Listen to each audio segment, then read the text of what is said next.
Above 4,500 years ago, a wonder of the world was built in Egypt, one that continues to amaze people even today. The Great Pyramid of Giza, with a height of 147 meters, this remained the tallest structure in the world for over 4,000 years. Heavy stones were used to build the pyramids, and it is said to weigh 6 million tons. The question left people dumbstruck: how was it built? Back then people didn't have cranes, bulldozers and modern technology. So much so they didn't even have wheels.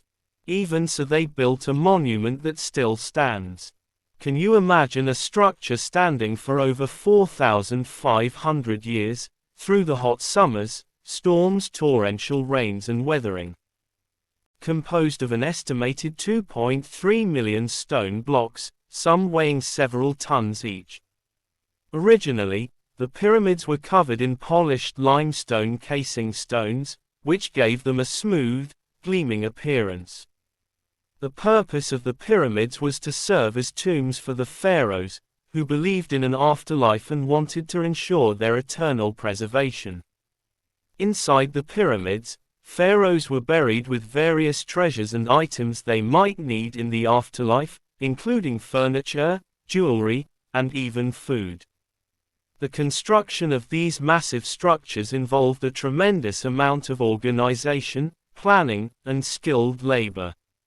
The exact methods used to build the pyramids are still a subject of debate among Egyptologists, but it is generally believed that a combination of ramps, levers, and a large workforce was employed.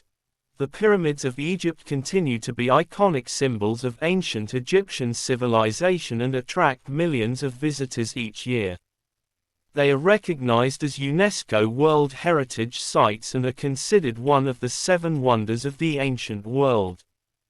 The construction techniques used to build the pyramids of Egypt are still a topic of study and speculation among historians and archaeologists.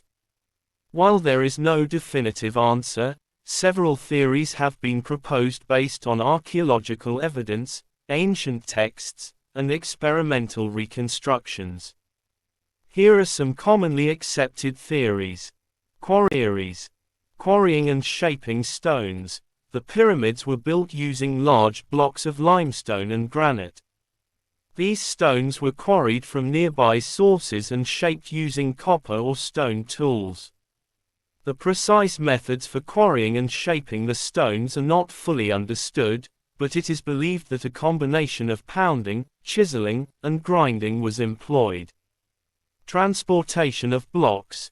Moving the massive stone blocks from the quarries to the pyramid construction sites was a significant logistical challenge. One prevailing theory is that the blocks were transported on sledges or wooden sleds using a system of ramps. The ramps could have been built using mud bricks, which were later dismantled and reused.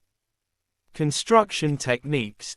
It is commonly believed that the pyramids were built from the ground up, starting with a leveled foundation and building layer by layer. The core of the pyramid was made up of rough stones, while the outer layers consisted of more precisely cut and fitted stones. The inner chambers and passageways were then constructed within the core. Internal ramps. Some theories propose the existence of internal ramps that spiraled upward inside the pyramid during construction. These ramps would have allowed the builders to transport the stones to higher levels as the pyramid grew taller.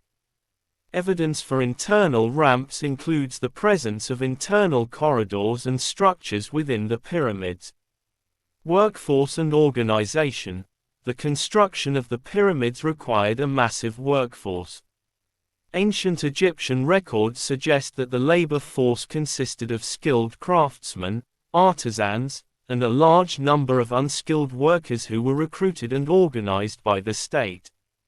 It is likely that the construction was carried out during the Nile flood season when agricultural activities were limited.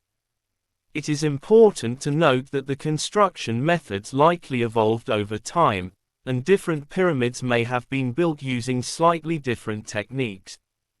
The exact details of pyramid construction are still a subject of ongoing research and study, and new discoveries and insights continue to shape our understanding of this remarkable ancient achievement.